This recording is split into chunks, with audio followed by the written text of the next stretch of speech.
Okay, guess are we starting right now or empezamos? Okay. Hello, my name is Ivan Sanchez. I'm currently working at CreateDB. I'm currently working at CreateDB, which is like an open source database that we're developing. Today I'm gonna try to explain a little bit what a metaclass in Python is. Who from here has ever written a metaclass? Can you raise your hand? 1, 2, oh, there are actually a few guys. 1, 2, 3, 4, 5, 6, 7, 8, 9. It is often said that metaclasses is something that 99% of developers do never have to write. You just use them because they are essentially everywhere, but you don't typically have to use them. So again, our objective, we're gonna have a deep look at what the Python API about metaclasses is, and then we're gonna try to see how they use that in Django models, right? It is almost the same thing as they do in Pydantic models and pretty much any other modeling framework, but right now we're gonna focus on Django.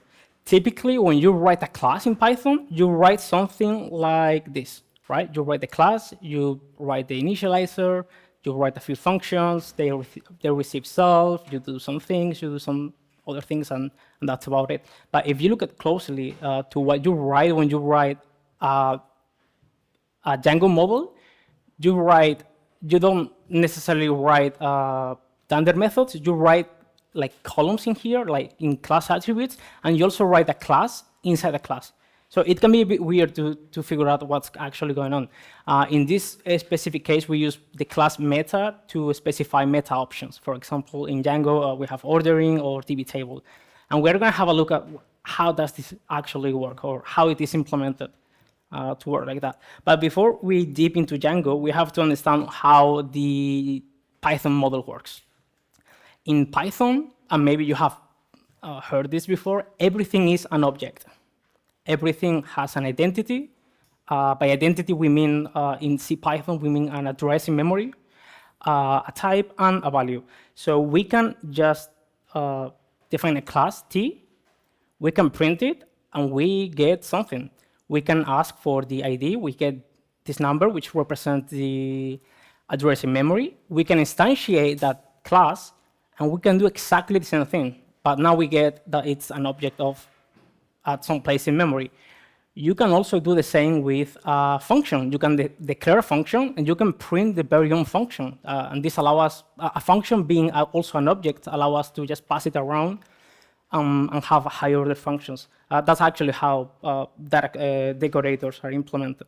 We can also ask the memory of that function, because Python allocates a bit of memory to allocate the function definitions, the classes, and whatnot. And obviously, if a function is an object, obviously, a string is an object, an integer is an object, and we can do pretty much the same thing. Everything has a memory address, and everything can be manipulated, because everything, again, in Python is an object.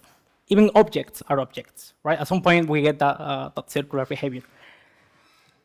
And another very important part of the Python API is that we have protocols, right?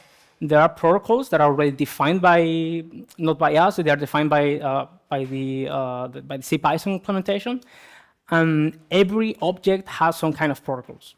These protocols are typically called standard methods or make methods, and those are the typical methods or attributes that you see that have like an underscore. These are defined, again, by CPython. You can actually see, let's see if we have internet.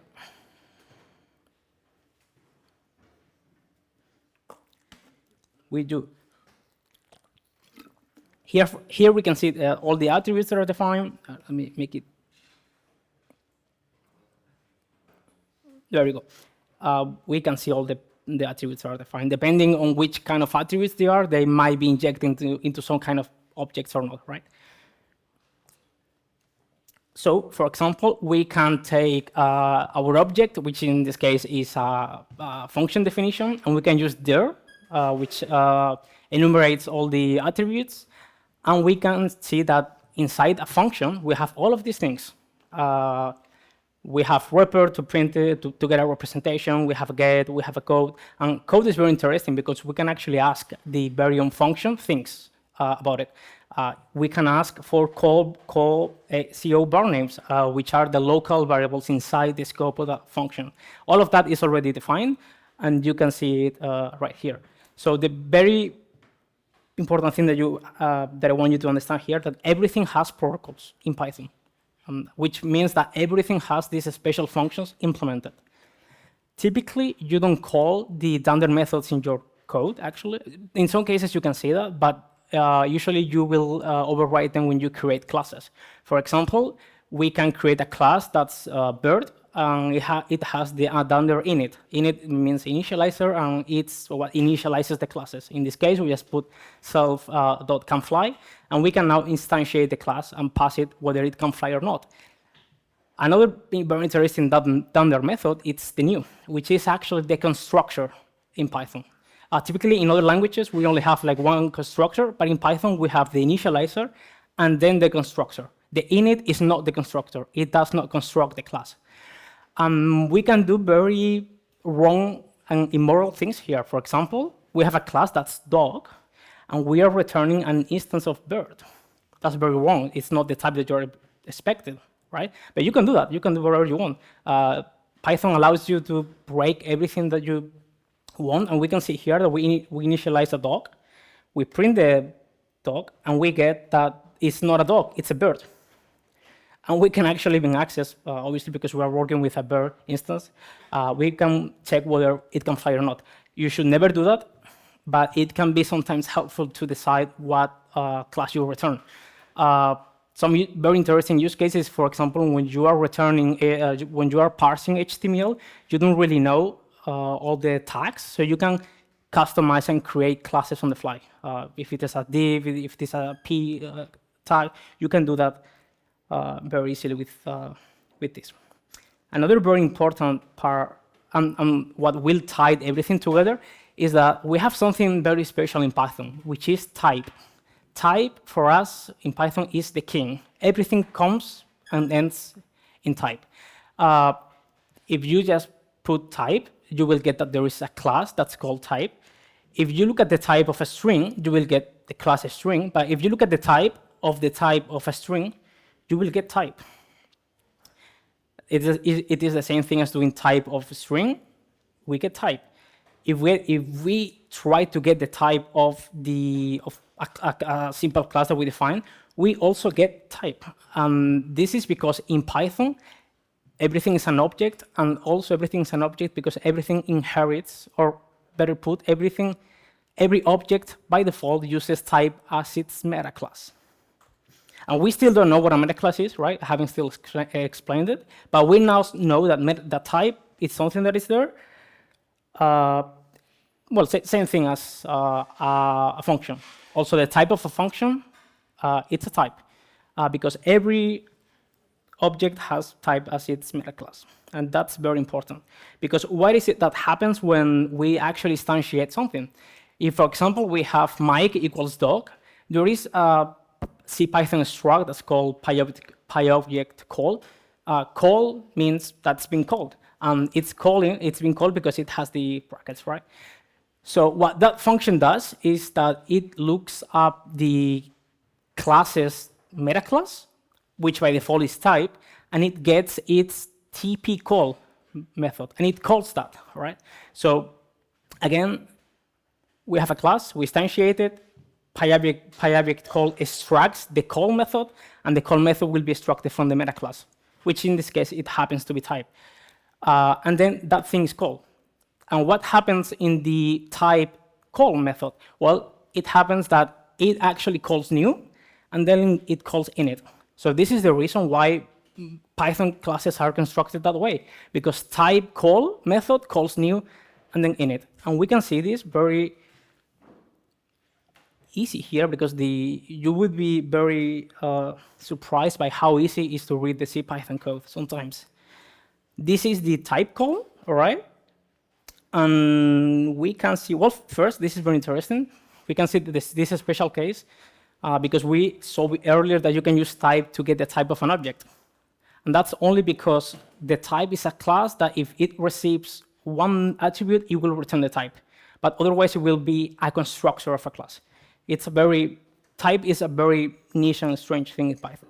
But what we are mostly interested in is if we go down, we can see here, there you go, that we are calling tpnew, and after that here, down below, we are here.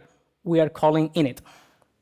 So if the call method is calling new and then init, this just means that whatever meta class, well, we can actually see here that when we instantiate a class, it first, if we print, we already init a new. If we print it, we have the first new is being called, then it's init, and then we print the object.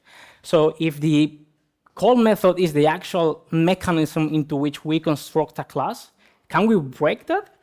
The actual answer is yes. You can go ahead, define a new meta class, and a new meta class is just a class that inherits from type.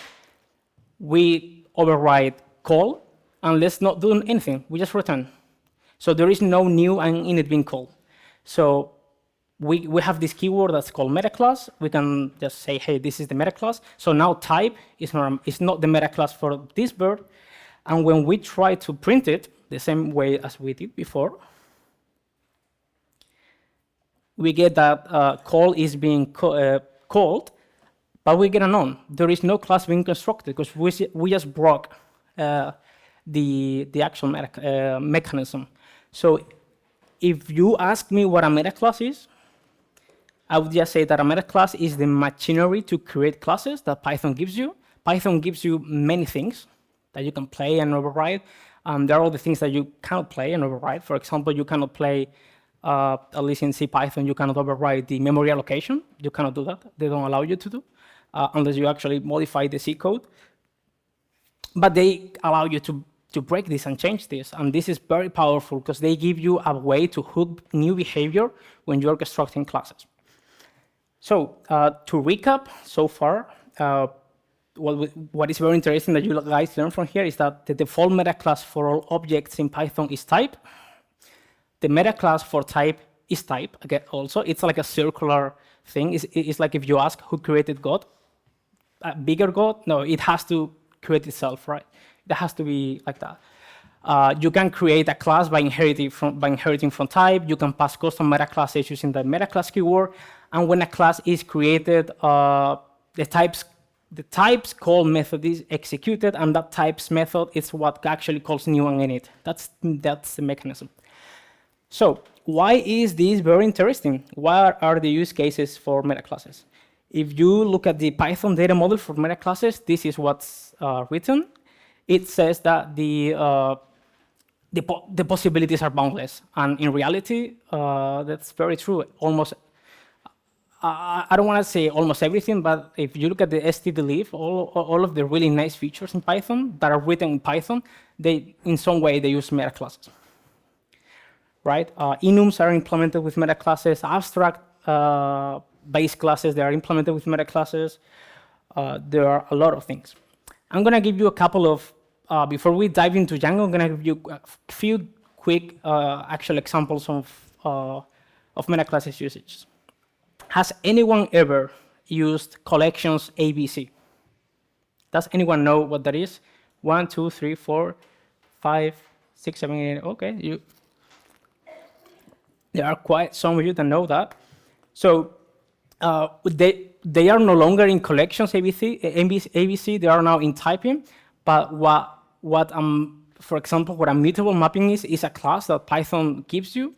That if you implement these 5 methods, Python will automatically implement this for you. It will implement contain, reverse, index, yada yada yada. In the case of mutable mapping, right? There are many ABCs. And that's very powerful because mutable mapping is a dictionary. So if you take a class, you implement 5 methods, you have something that is a custom implementation of a dictionary that you can just hook into everywhere. And that's very, very powerful. So one example is that we can take CreateDB is a SQL database that is distributed and sharded.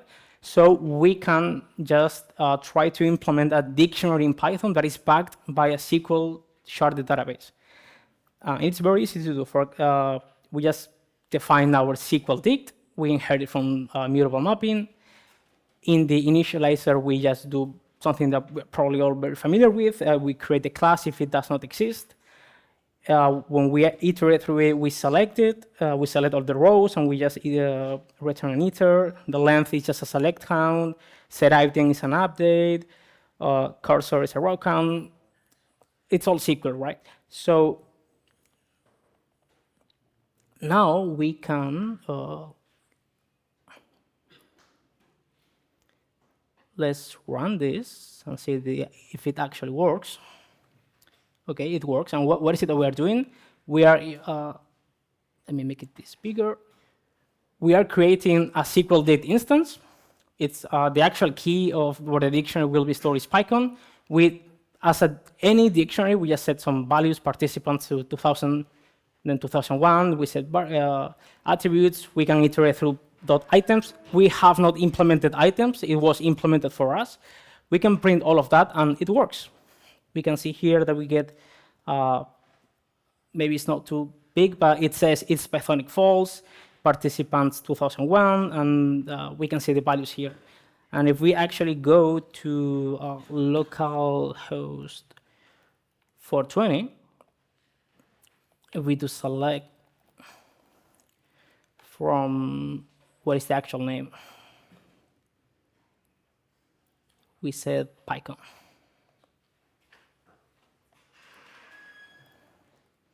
We can see that in SQL, we have the data. So now we have a Python dictionary that is actually backed by a distributed database. We have a distributed dictionary in Python, and it was just literally 5 methods that we had to implement and some knowledge of SQL. So again, very powerful. And these things are, if you look at how this is implemented, the mutable mapping, it's metaclasses, right?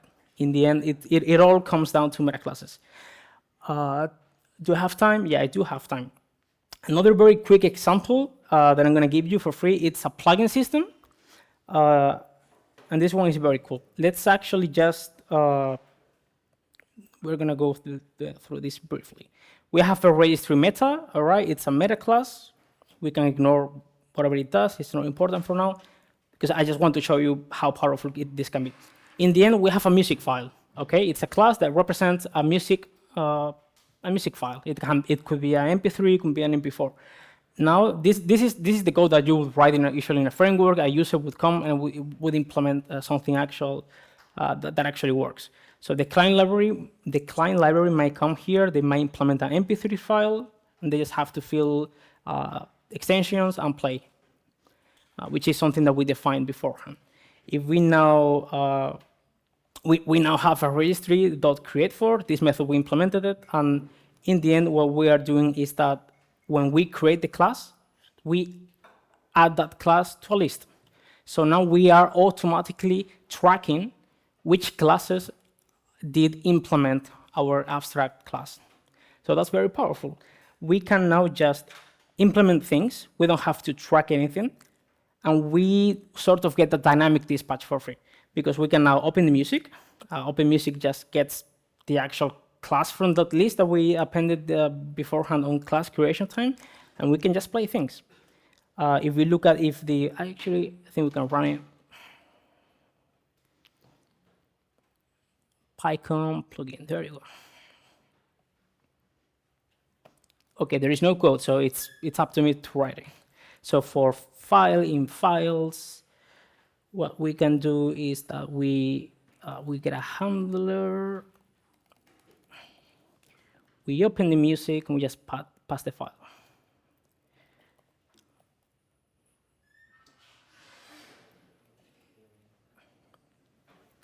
We run this, and well, it's already printing from the method, so we don't want to print non-values, but we can see here that we are not choosing which class it is, we are just getting the values. This is sometimes called dynamic dispatch. We can also ask our base class music file is if, for example, MP4 is supported, and we are probably gonna get a no. It's very hard to write code this way. Indentation. There you go. So now we get that no, it's not implemented. And if we now implement MP4, automatically it will be tracked. So again, this is very powerful. And in the end, it's because when we create classes, we can inject behavior and we can do things. That's pretty much what a meta class is.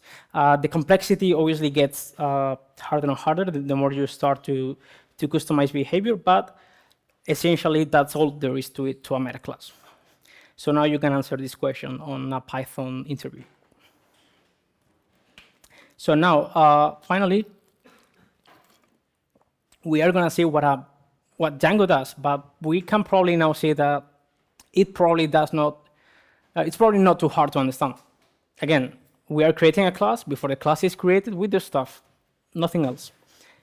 What I did for this is I have a brief look of how Django implemented this, and I implemented my own version based from it because it's my own version is way more simplified. Because if we look at the actual Django code, there is a lot of things going on, right? And it keeps going and going. Django does a lot of things, right? It keeps going, going, going. So we're going to try to do something smaller. Again, we have a class. We have some class attributes that have a name and a value, and the value is a special class. In this class, we have an integer field, and then we have a class method. So what is it that we want to do? At this stage, we want to validate whether the parameters that we put here are valid or not, and we also want to validate these classes.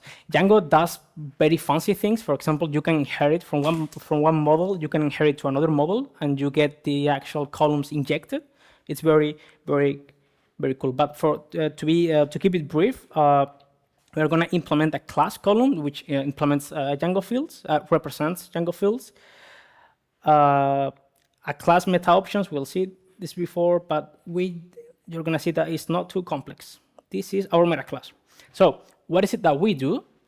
We have our new method. We have something that's, this is initializing the parents. So if you are doing inheritance, imagine that a user inherits from another user that does not have permission. You want the model that came before to be initialized. So it actually gets validated.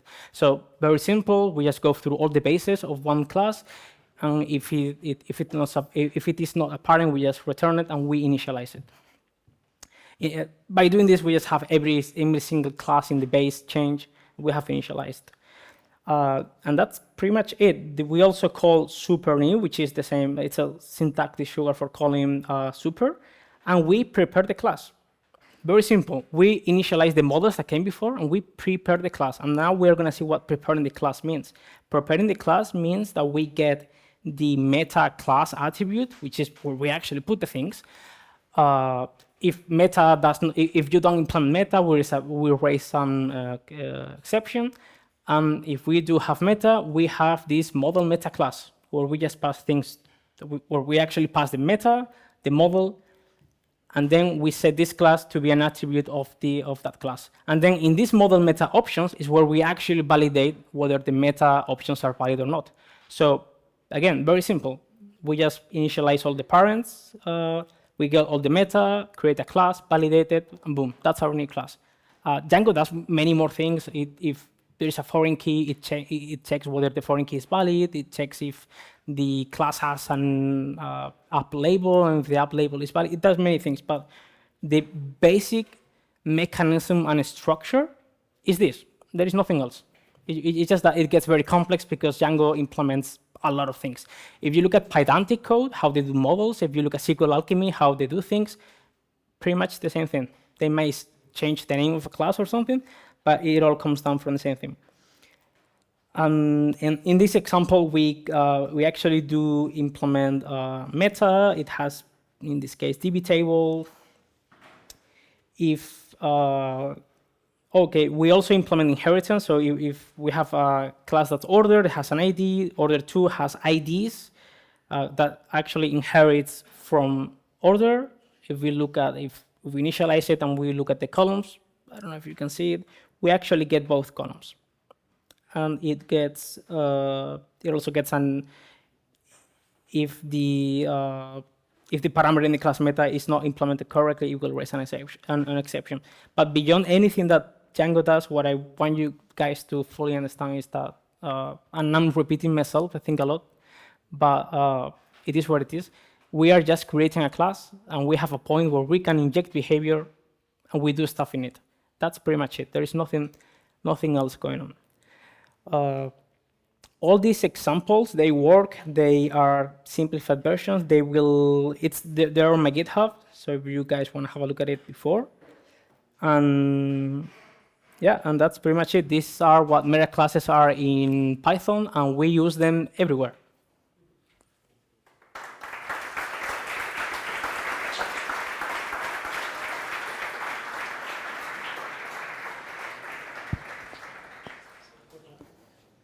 Now we're doing a round of questions, if you want. So, ¿qué vas ahora?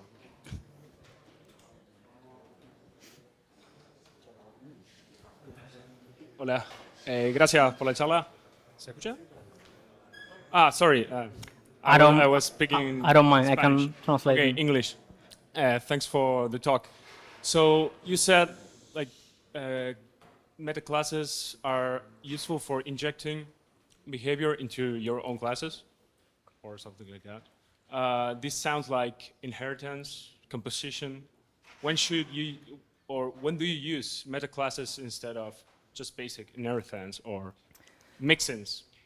Well, actually, the mutable mapping, which is a mixing, it's implemented with metaclasses, right? But the many years ago, there is a talk where Guido did something similar, and he explained metaclasses, and he got actually the same question. And the answer that he gave was, if you don't know whether you need a metaclass, like if you're asking yourself if you need one, you probably don't, because people that know, if they need them, they will know. But that's very annoying. I think it's a very annoying answer, because you don't really answer the question.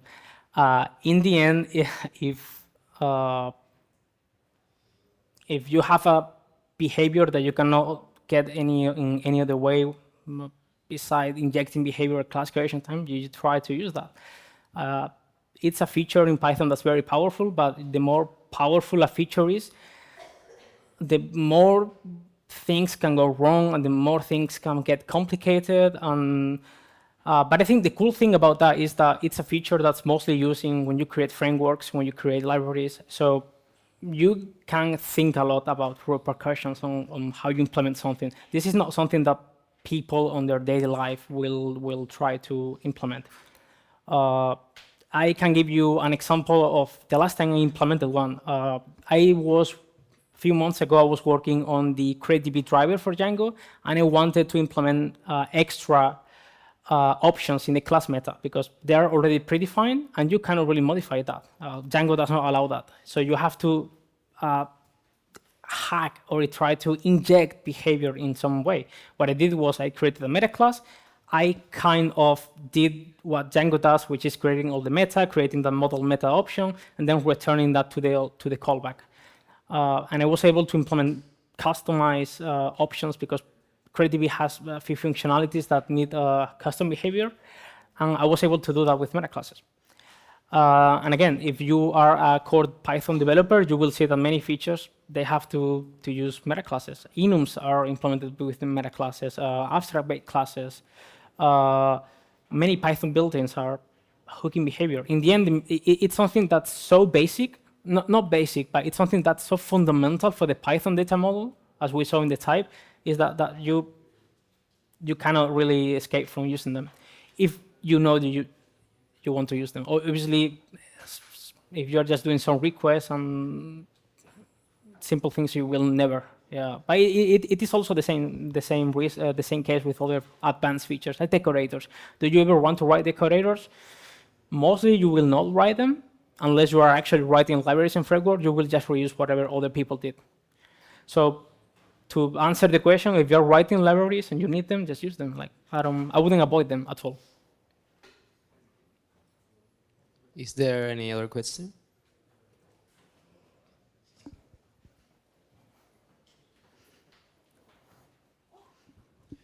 Thanks for the talk, and this is a very powerful tool, but you have to use it wisely because in the sense of Python we have that explicit is better than implicit.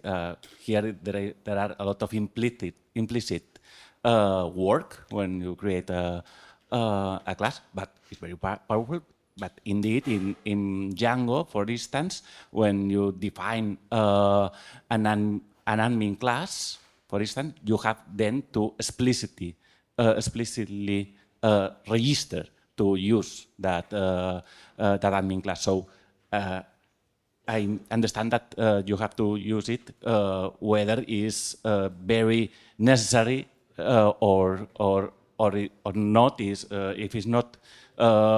If you are not always using this pattern, you have to tell your users to do it later, no? Yeah, that's for sure. In Python, we say as you said, in the sense of Python that explicit is better.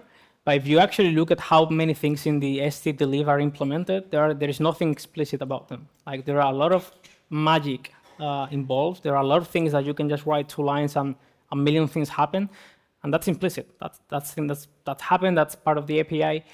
But yeah, Django in the end, what they do is that when they need that, they use that, and they need that to create and validate the class, the meta class. And yeah, when you do the administration, you actually need to do that. But again, it's a bit of a trade-off. If you need that feature, and there is sometimes no other way to implement that, you just use meta classes. I'm not a big fan of saying don't use advanced features in Python. I'm a big fan of them. I know they can be a bit complex, but their API is very well defined, very well documented, very well tested. Just go ahead and use them. Again, there is a room for everything. If you just have 1 week to complete a project, you're not going to start doing 2 frameworks that connect to each other with that 2 meta classes. You can actually even split meta classes in a hierarchy, and you can merge them in inheritance. You can do a lot of complex stuff. But should you do that? Well, if you're writing the very best next framework for web, maybe you need to. But if you're doing simple stuff, maybe you don't. There are a lot of things in Python that are very implicit and very complex things, and they're fine. Sometimes we need that complexity. It's something that you cannot just hide it. I don't know if that answers. I mean, it's more of an opinion, right? Like in the end, explicit versus implicit is it's a very complex topic. Is there a final question?